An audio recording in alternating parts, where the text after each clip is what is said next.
this week's episode of Camel Cam. I'm your host, Sunny Joy Nelson. This week, we caught up with the women's volleyball team to see what advice they had for incoming athletes.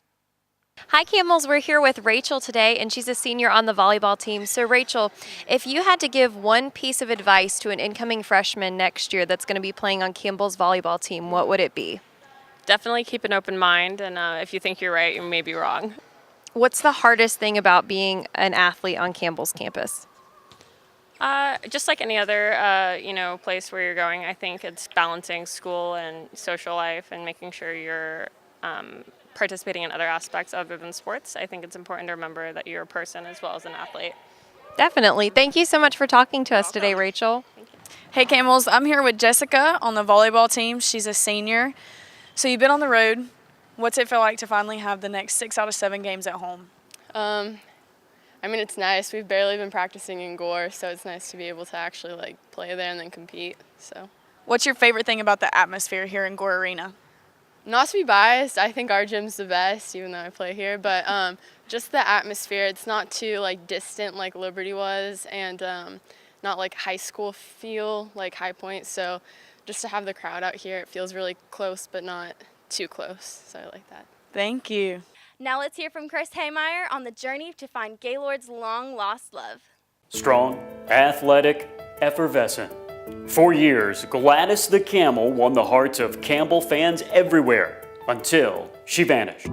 Hello, I'm Chris Haymeyer, asking you to help me dig deep on this dromedary disappearance as we try and answer the question, where's Gladys? Historically speaking, Gladys the Camel was one of the most important mascots of the 20th century.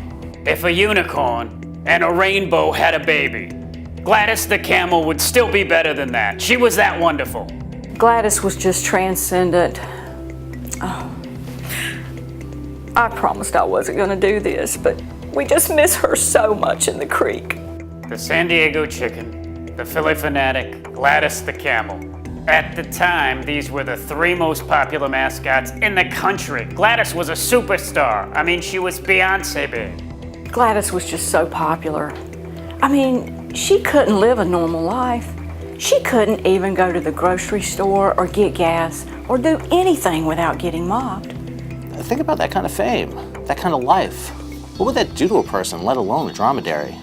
I think she wanted a normal life, and the only way she could get that was to disappear. Oh yeah, and she did all this in spite of her costume. It was just awful. It looks like they gave an old Gaylord suit a hair, a bow, and put a dress on it. Oh wait, that's what they did? Yikes. Help us get Gladys back and get her into a suit as stunning as the star she is. We can only do it with your help and generosity. Here's information on how you can give.